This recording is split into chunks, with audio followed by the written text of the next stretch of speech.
விபஞ்சிகாவை எடுத்துக்கிட்டிங்கன்னா ஒரு குழந்தைய கொல்றதுக்கு முன்னாடி அவங்களுக்கு ஒரு தாயா என்ன மாதிரியான போராட்டம் மனசில் இருந்திருக்கும் கேட்டிங்க அப்படின்னா, லைவ்ல ஷெடியூல் போட்டு எஃபியில் உங்களுக்கு போட தெரிஞ்சவங்களுக்கு அதே எஃபியில் ஒரு லைவ் போட்டு, இப்போ நீங்கள் மோகன் எடுத்துக்கிட்டிங்கன்னு வச்சுக்கோங்களேன், ஒரு ஃபேமிலி மேரேஜ் ஆயிடுச்சு அப்படின்னா ஃபஸ்ட்டு என்ன பண்ணணும் அப்படின்னா, இந்த பேரண்ட்ஸை வந்து கொஞ்சம் தள்ளி இருக்கிறது பெட்டர். எனக்கு ஒன்று பிடிக்கல. அந்த இடத்துல விபஞ்சிகா என்ன பண்ணியிருக்கணும் அப்படின்னா, இது ஸ்டார்ட் ஆகும்போதே, அதாவது சார் இப்போ கப்பிள்ஸ்குள்ளே நிறைய ப்ராப்ளம் வருது. அதில் ஒன்று வந்து இந்த கலர். நீ சோஷியல் மீடியா நிறைய யூஸ் பண்ணுற, ஃபோட்டோ போடுற, டிபி வைக்கிற, ஏன் ஃபோட்டோவை சேர்த்து ஏன் டிபி வைக்கல? நீங்கள் போயிட்டு சும்மா யார்கிட்டயாவது கேட்டிங்கன்னா எனக்கு டிப்ரெஷன் இல்லைன்னு சொல்லாதவங்க யாருமே இருக்க மாட்டாங்க.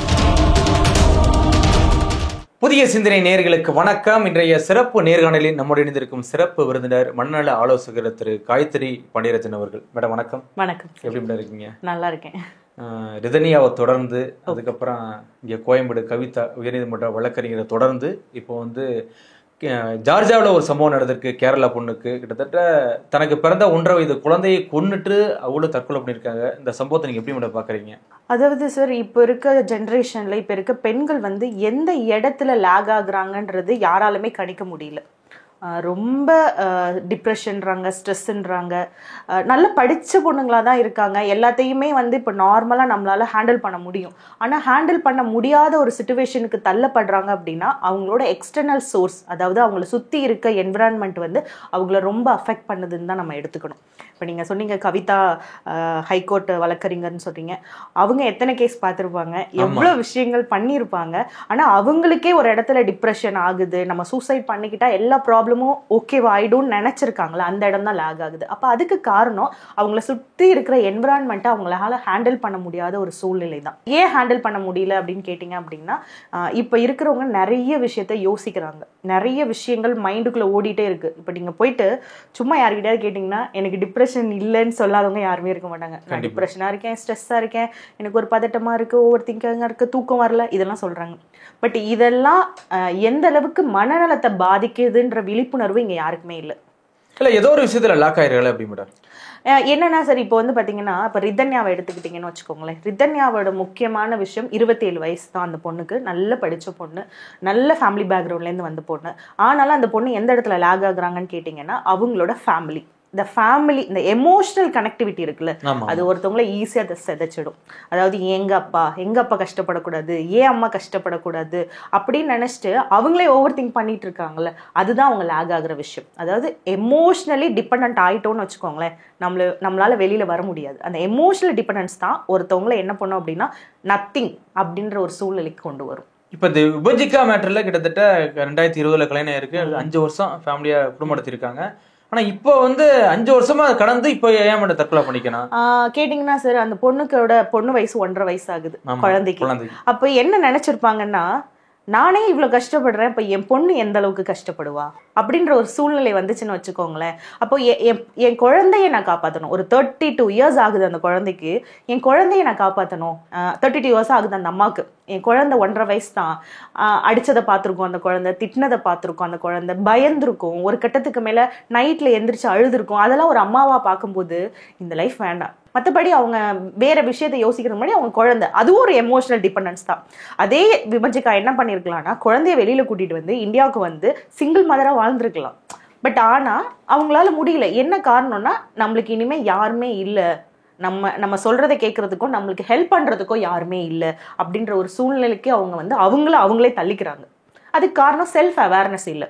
நம்மளால முடியும், நம்மளால பண்ண முடியும், நம்ம பண்ணலாம் அப்படின்ற ஒரு கான்ஃபிடென்ட் இல்லாத சூழ்நிலை. அவங்களும் ஒரு சிங்கிள் மதரா தான் இருந்திருக்காங்க. அவங்க அப்பா இருந்துட்டாரு போல. அது ஒரு பொசிஷனும் அவங்கள வந்து வேற மாதிரி கொண்டு போயிருக்காங்க. இல்ல, அதுவும் ஒரு காரணமா இருக்கும். என்னன்னா, நம்ம இப்படி இருந்திருக்கோம், இப்ப நம்ம குழந்தைய யாராவது ஏதாவது சொல்லுவாங்களே, அதுதான் திருப்பி நான் சொல்றது அந்த எக்ஸ்டர்னல் சோர்ஸ், இந்த சொசைட்டின்னு நம்ம சொல்லுவோம். இந்த எக்ஸ்டர்னல் சோர்ஸ், நம்ம குழந்தைய எப்படி வச்சு நம்ம சமாளிக்க முடியும், பார்க்க முடியுமா அப்படின்ற ஒரு தாட் ப்ராசஸ் தான் அவங்கள வந்து இந்த நிலைமைக்கு தள்ளுறதுக்கான வாய்ப்புகளா இருந்திருக்கும். அவருடைய கணவர் நிதிஷ், அதாவது கல்யாணம் பண்ணிட்டு போயிருக்காரு. அவரு தெரியும், அவருக்கு பேசிக்கலாவே நம்ம கருப்பு ஃபேமிலியே கருப்புன்னு தெரியும்.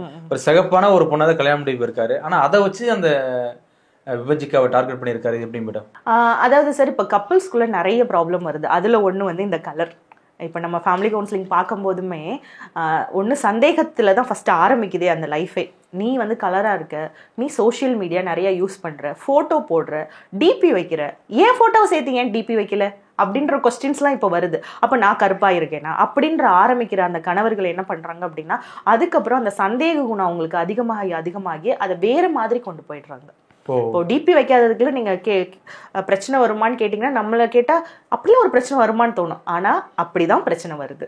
என் ஸ்டேட்டஸ் என் போட்டோ போட்டு வைக்கல, நீ என்ன இன்ஸ்டாகிராம்ல 10 போட்டோ போட்டிருக்க, என் போட்டோ ஒண்ணு கூட வைக்கல அப்படின்ற கேள்விகள் தான் இங்க அதிகமா வருது. அதுதான் பிரச்சனைக்கு அடித்தளமாவும் இருக்கு. ஆனா அந்த விபஜிக்க விஷயத்துல வந்து அந்த போட்டோ போட்டதுனாலே பிரச்சனை வந்திருக்கும்ல.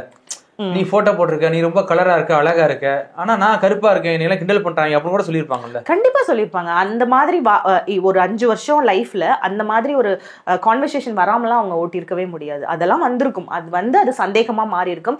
அந்த சந்தேகம் அடுத்தடுத்த கொஸ்டின்ஸ், அடுத்தடுத்த பிரச்சனைகள், அவங்க கூட தேவையில்லாத சண்டைகள், நீ இப்படி இருக்க அப்படி இருக்க, எனக்கு நீ இந்த இவ்வளோ கொண்டு வரல, அவ்வளோ கொண்டு வரல, இவ்வளோ காசு கொடுக்கல அப்படின்ற மாதிரி, நீ சம்பாதிக்கல, நான் தான் சம்பாதிக்கிறேன், இந்த ஃபினான்ஷியல் டிபெண்டன்ஸ், உனக்கு நான் இதை கொடுக்கணுமா, இதை பண்ணணுமா அப்படின்றது வரைக்கும் எல்லாமே அதுல அடங்குனதா தான் இருக்கும். ஆனா அந்த பொண்ணோட ஆடியோ வந்து பாத்திருக்கீங்க, ஆடியோ வந்திருக்கு, கடிதம் வந்திருக்கு. ஆனா நான் கல்யாணம் ஆன அன்னையில இருந்தே நான் கஷ்டப்பட்டிருக்கேன் அப்படின்னு சொல்லியிருக்கேன் மேடம். அப்போ ஆரம்பமா எப்படி கல்யாணம் ஆனதுல இருந்து டார்ச்சர் பண்ணிருப்பாங்க அப்படி மேடம்? இல்ல சார், இப்போ எல்லா பொண்ணுங்களுக்கும் நீங்க கேட்டீங்கன்னா வச்சுக்கோங்களேன், கல்யாணம் ஆன அடுத்த நாள்ல இருந்தே பிரச்சனை இருக்குன்னு தான் சொல்றாங்க. யாருமே இல்லைன்னா நம்ம சொல்லல. ஆனா ஒரு சில பேர் என்ன ஆயிடுறாங்க அப்படின்னா, அதுல அடாப்ட் ஆகி அந்த சிச்சுவேஷனுக்கு தகுந்தப்பல மாற ஆரம்பிச்சுக்கிறாங்க. ஆனா சில பிள்ளைங்க என்ன பண்றாங்கன்னா, அதுலயே வாழ ஆரம்பிச்சிடுறாங்க, அந்த பிரச்சனைக்குள்ளேயே வாழ ஆரம்பிச்சிடறாங்க, கம்யூனிகேட் பண்ண மாட்டாங்க.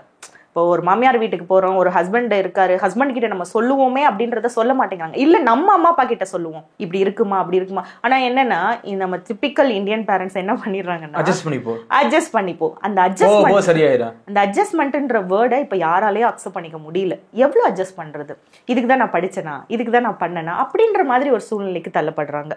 சோ அதுக்கப்புறம் என்ன பண்ணிடுறாங்க, அட்ஜஸ்ட் பண்ணி வாழு, நாங்க எப்படி உன்னை வச்சு பாத்துக்கிறது, அதெல்லாம் எங்களால முடியாதுன்னு பேரண்ட்ஸ் சொல்ல சொல்ல சொல்ல ஒரு கட்டத்துக்கு மேல அதை வந்து ஓவர் திங்க் பண்ணி உட்காந்து அழ ஆரம்பிச்சு, ஒரு மாதிரி லோன்லியா ஃபீல் பண்ண ஆரம்பிச்சு அந்த மாதிரி போயிடுறாங்க. ஸோ இதுதான் மோஸ்ட்லி நடக்குது. கப்புளுக்கு டார்ச்சர் பண்ணியிருப்பாங்களா நீங்க ஒரு கொஸ்டின் கேட்டீங்க அப்படின்னா, டார்ச்சர்ன்றது ஒரு 1 மந்த்துக்கு இருந்திருக்காது. அது சொல்லப்போனா இந்த செக்ஷுவலியும் சரி, மற்ற விஷயங்களும் சரி, எமோஷனல் இண்டிபெண்டன்ஸும் சரி, அந்த 1 மந்த் நல்லா தான் இருந்திருக்கும்.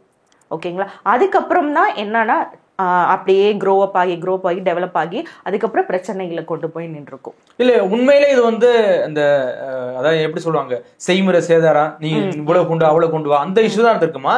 இல்லைன்னா என்னோட நீ கலர் அதிகமா இருக்க அந்த பிரச்சனை வந்திருக்குமா, இப்படி ஈகோ பிரச்சனை வந்திருக்குமா அப்படிங்களா? கண்டிப்பா. இப்போ வந்து பாத்தீங்கன்னா சார், இப்போ மேரேஜ் பண்ணி ஒரு பொண்ணு ஒரு வீட்டுக்கு போறாங்கன்னு வச்சுக்கோங்களேன், இந்த செய்முறைன்றது வந்து நிறையவே இருக்கும். அப்போ மாப்பிள்ளை வீட்டுல ஒண்ணு எதிர்பார்ப்பாங்க, அது பொண்ணு வீடு செய்யாம இருந்திருப்பாங்க. அதை வந்து ஒரு மாமியாரோ இல்ல ஒரு நாத்தனாரோ வந்து அந்த பொண்ணு கிட்ட சொல்லும் போது, அந்த பொண்ணு அதை பெருசா வந்து என்ன பண்றாங்க அப்படின்னா, ஓ நம்ம செய்யலையோ, நம்ம இந்த இடத்துல தப்பாயிட்டோமோ அப்படின்னு யோசிக்க ஆரம்பிச்சிடுறாங்க. அதை போய் ஹஸ்பண்ட் கிட்ட சொல்றாங்கன்னு வச்சுக்கோங்களேன். ஹஸ்பண்ட் என்ன பண்றாருன்னா, எங்க அம்மா சொல்றத கேளு, அவங்க சொல்றதா கரெக்டா இருக்கும் அப்படின்ற ஒரு நிலையில வந்து நிற்கும் போது அந்த பொண்ணுக்கு என்ன ஆகுதுன்னா, நம்மளுக்கு யாருமே இல்லை, நம்ம யாருமே நம்ம பேச்ச கேட்கறது இல்லை, யாருமே நம்மளுக்கு சப்போர்ட்டிவா இல்லைன்னு அங்க முடிவு ஆகுது. இப்போ என்னன்னா, அந்த இடத்துல நின்று இந்த செய்முறை செய்யலையா, இதை நீங்க சொல்லுங்களேன், நான் எங்க வீட்டுல சொல்லி செய்ய சொல்றேன், இல்ல இதை செஞ்சே ஆகணுமா, இது செய்யறதுனால என்ன இருக்கு அப்படின்னு யாருமே கேட்க மாட்டேங்கிறாங்க. ஏன் அதை கேட்க மாட்டேங்கிறாங்க? சொல்றது ஒரு சாதாரண மனுஷனை சொல்றீங்க. இந்த நிதிஷ் போண்டாளருக்கு நீங்க என்ன சொல்ல முடியும்? ஒரு விஷயம் உங்க அப்பாவே என்ன டார்ச்சர் பண்றாரு, செக்ஸுவலா என்னை வந்து டார்ச்சர் பண்றாரு அப்படின்னு சொல்லும் போது, உன்னை எனக்கு மட்டும் கல்யாணம் பண்ணல, எங்க அப்பாவும் சேர்த்தேன் அப்படின்னு சொல்றானே, இதே மாதிரி கேரக்டர் எப்படி மேடம்? இல்ல இந்த மாதிரி கேரக்டர்லாம் சார் ஒன்னு ட்ரிங்கிங் ஹேபிட். ஓகேங்களா. இப்போ நீங்க வந்து வெளிநாட்டுல இருக்காங்க அப்படின்னா கண்டிப்பா ட்ரிங்கிங் ஹேபிட் இருக்கும். அந்த ட்ரிங்கிங் ஹேபிட்டும் ஒரு கட்டத்துல என்ன ஆகும் அப்படின்னா, ஒரு மனுஷனை மனநலம் பாதிக்கப்பட்ட ஒரு சூழ்நிலைக்கு தள்ளும். சரிங்களா. அப்போ ட்ரிங்க் பண்ணிட்டு தான் அவன் என்ன பண்ணிருப்பானா, ஃபர்ஸ்ட் ஸ்டார்ட் பண்ணிருப்பானு. அந்த ட்ரிங்கிங் அதிகமாகி நம்ம என்ன பண்றோம் ஏது பண்றோம் தெரியாத ஒரு சூழ்நிலைக்கு தள்ளுறதுக்கும் அந்த ட்ரிங்கிங் காரணம். அவரு ஓகே, அவங்க அப்பா மோகனன். இப்போ நீங்க மோகன் எடுத்துக்கிட்டீங்கன்னு வச்சுக்கோங்களேன், ஒரு ஃபேமிலி மேரேஜ் ஆயிடுச்சு அப்படின்னா ஃபர்ஸ்ட் என்ன பண்ணணும் அப்படின்னா, இந்த பேரண்ட்ஸை வந்து கொஞ்சம் தள்ளி இருக்கிறது பெட்டர். நான் அதை தான் சஜஸ்ட் பண்றேன். ஏன்னா இப்ப இருக்க ஜென்ரேஷன்ல நிறைய பேர் நான் பாக்குறேன், இப்போ எல்லா பேரண்ட்ஸும் ஒர்க்கிங், எல்லா பேரண்ட்ஸும் ஓரளவு எஜுகேட்டடா இருக்காங்க, எல்லா பேரண்ட்ஸும் இண்டிபெண்டா இருக்க முடியுது, அதே மாதிரி பசங்களும் இருக்காங்க. அப்படி இருக்கும்போது இந்த கூடவே இருக்கிற சிச்சுவேஷன்ல என்ன ஆகுது அப்படின்னா, அந்த பையன் வந்து ஒரு விஷயம் பண்ண பண்ண பண்ண அப்பாவுக்கு அது ஒரு விதமான என்கரேஜ்மெண்ட் தானே. என் பையன் உன்னை வந்து என்ன வேணா உன்னை பண்ணலாம், என் பையன் பண்றதை நீ அக்செப்ட் பண்ணிக்கிற. அப்படி இருக்கிற பட்சத்துல எனக்கு அவருக்கு ஒரு கேப் கிடைச்ச மாதிரி தானே. அப்ப என்ன அப்படி நீங்க சொல்றதை தாண்டி என்ன அட்ஜஸ்ட் பண்ணிக்கோ அப்படின்னு சொல்லிருக்கலாம், சொல்லாமலும் இருந்திருக்கலாம். அட்ஜஸ்ட் பண்ணிக்கோன்னு சொல்லும் போது என்னன்னா, அதுக்கு காரணம் அந்த கணவன் தான். அந்த கணவன் வந்து ஓகே என் ஒய்ஃப், நம்ம சண்டை நம்மளுக்குள்ளேயே இருக்கட்டும் அப்படின்ற ஒரு சூழ்நிலை இருந்துருந்துச்சுன்னு வச்சுக்கோங்களேன், இந்த அளவுக்கு அவருக்கு ஒரு அட்வான்டேஜ் கிடைச்சிருக்காது. இப்ப அவங்க அப்பாவுக்கு முன்னாடியே பண்ணும்போது இந்த மாதிரி ஒரு விஷயம் நடந்திருக்கிறதுக்கு வாய்ப்புகள் அதிகம். அதை தான் அவங்களும் சொல்லியிருக்காங்க. நிறைய வீட்டுல நடக்குதா, நிறைய பேருக்கு நடக்குதானா, நடக்குது வெளில தெரியாம நடக்குது. ஆனா சிகரெட்டால சூடு வைக்கிறதா இருக்கட்டும், பெல்ட்டை கழுத்துல கட்டிட்டு அடிச்சிருக்கான், அதெல்லாம் எப்படி மேடம்? ஒரு பாவம், அந்த என்ன ஒரு எதிர்பார்ப்போட போயிருக்கான், நம்ம வெளிநாட்டுல வாழ போறோம் அப்படிங்கிற ஒரு எதிர்பார்ப்பு இருக்கான். அந்த இடத்துல விபஞ்சிகா என்ன பண்ணிருக்கணும் அப்படின்னா, இது ஸ்டார்ட் ஆகும் போதே கொஞ்சம் ஹெல்ப் வெளியில தேடி இருக்கலாம் யார்கிட்டயாவது. இப்ப அம்மா மட்டும் தான் இருக்காங்க, அம்மாவை கஷ்டப்படக்கூடாது நினைக்கிற ஒரு பொண்ணு ஃப்ரெண்ட்ஸு யாரோ ஒரு ஆளுக்கிட்ட வந்து ஏதாவது ஒரு விஷயத்த ஷேர் பண்ணியிருக்கலாம். யாராவது ஒருத்தவங்க சொல்லியிருப்பாங்க இதை பண்ணு அப்படின்னு. ஒருவேளை விபஞ்சிக்கா சொல்லியிருக்கலாம், வந்த இன்புட் அவங்களுக்கு வந்து அந்த சூழ்நிலையில வந்து இருக்க முடியாத ஒரு சூழ்நிலை கூட இருந்திருக்கலாம். பட் என்னன்னா, இது எல்லாத்துக்குமே ஒரே சொல்யூஷன் என்னன்னா, கான்ஃபிடென்ட்டா இருக்கிறது தான். நம்மளால தனியா வாழ முடியும், எவ்வளவு பேர் வாழ்றாங்க, வாழ முடியும்ன்ற ஒரு கான்ஃபிடென்ட் வருது இல்ல, அதுதான் இங்க தேவையே தவிர. இல்ல எல்லாருக்கும் அந்த வாய்ப்பு கிடைக்குமா மேடம், நான் கான்ஃபிடென்ட்டா வாழ முடியும் அப்படின்னு? எல்லாரும் இப்ப உங்களை மாதிரி அத்தனை பேரும் போல்டா பேச முடியாது. இப்ப ரிதன்யாவை எடுத்துக்கங்க, விபஜிகாவை எடுத்துக்கங்க, ரெண்டுமே லாக் ஆன மாதிரி தானே இருக்கு. எனக்கு வேற வழி இல்லப்பா, எனக்கு வேற வழி இல்லம்மா அப்படின்னு சொல்றாங்க ரிதன்யா. இவங்க என்ன பண்றாங்க, எனக்கு இருக்கிறது ஒரே ஒரு அம்மா, அந்த ஒரு கட்டத்துக்குள்ள ஒரு லாக் ஆயிடுறாங்களே. அப்படிங்கும்போது ஆமா சார், அந்த லேக்குக்கு தான் நான் உங்களுக்கு முன்னாடி சொன்னேன், இந்த எமோஷனல் டிபெண்டன்ஸ். இந்த எமோஷனல் டிபெண்டன்ஸ் பாருங்க, எனக்கு வேற வழி இல்லப்பான்னு சொல்றதுக்கு அடுத்த விஷயமா அந்த பொண்ணு சொல்லியிருக்கோம், உங்களை நான் ரொம்ப கஷ்டப்படுத்துறேன்ப்பா அப்படின்னு சொல்லியிருக்கோம். ஓகேங்களா? அப்போ அந்த பொண்ணு யோசிக்கிறது என்ன அப்படின்னா, நான் ஒரு முடிவு வெளியில வரணும்னு நான் எடுத்துட்டேன்னா, அங்க கஷ்டப்பட போறது எங்க அப்பா, எங்க அம்மா. ஊரு நிறைய பேசும், ஊரு என்னென்னமோ சொல்லுவாங்க, சொசைட்டி என்னென்னமோ சொல்லுவாங்க. இதுக்கப்புறம் நான் அவங்க கூட இருக்கும் போது நிறைய விஷயங்கள் காதுல வாங்க வேண்டியது இருக்கும். அதெல்லாம் என்னால டக்டில் பண்ண முடியாதுன்ற ஒரு சிச்சுவேஷன் தான் இங்க இருக்கு. இதே தான் விபஞ்சிகாவுக்கும். எனக்கு இருக்கிறது ஒரே அம்மா, நான் என்ன பண்ண முடியும்? அம்மா வந்து எமோஷ்னலி பாவம் சிங்கிள் பேரண்டா கொண்டு வந்திருக்காங்க. நான் வேற ரொம்ப அப்ராட்ல இருக்கேன், அங்கிருந்து நான் திரும்பி வெளியில வர முடியுமான்ற ஒரு சூழ்நிலையே தெரியல அந்த பொண்ணுக்கு. இப்போ விபஞ்சிகாவை நீங்க எடுத்துட்டீங்கன்னா, துபாய் அப்படின்னு நம்ம போயிட்டோம்னு வச்சுக்கோங்களேன், எனக்கு நிறைய பேர் துபாயில இருந்து கான்டாக்ட் பண்றாங்க. வீடே ரொம்ப சின்னதாக தான் இருக்கும், ஒரு அப்பார்ட்மெண்ட் பேஸ்ல தான் இருக்கும், சத்தம் போட்டு பேசினா கூட வெளியில கேட்கும் அப்படின்ற மாதிரி சண்டை போடாம இருந்து இந்தியாவுக்கு வந்து சண்டை போடுறவங்களா இருக்காங்க. ஓகேங்களா? அப்போ துபாயில அவ்வளோ ஸ்ட்ரிக்டான ஒரு இடத்துலயே அவர் அந்த அளவுக்கு பண்ணியிருக்காங்க அப்படின்னா, அந்த பொண்ணு ஃபர்ஸ்ட் என்ன பண்ணியிருக்கணும்னா, இந்தியா வந்திருக்கணும், ஆரம்பிச்சும் போதே வந்திருக்கணும். அது வர்றதுக்கான சூழ்நிலை ஏன் இல்லை, எதனால இப்படி ஆயிடுச்சு அப்படிங்கிறது அந்த பொண்ணோட சிச்சுவேஷன், அவங்க வீட்டில் நடந்த விஷயங்கள், அவங்க அம்மா என்ன இன்புட் கொடுத்தாங்க. அவங்க அம்மா மேபி சொல்லியிருக்கலாம், என்ன சொல்லியிருக்கலாம், பாப்பா கொஞ்சம் அட்ஜஸ்ட் பண்ணிக்கோ, பெண் குழந்தை ஆயிடுச்சு, பார்த்து நடந்துக்கோ, பிள்ளைய வளர்க்கணும், என்னால் எதுவுமே ஹெல்ப் பண்ண முடியாது, ஐ எம் ஹெல்ப்லெஸ் அப்படின்னு அவங்க அம்மா சொல்லியிருக்கலாம். அப்போ அந்த இடத்துல எமோஷனல் டிபெண்டன்ஸ்.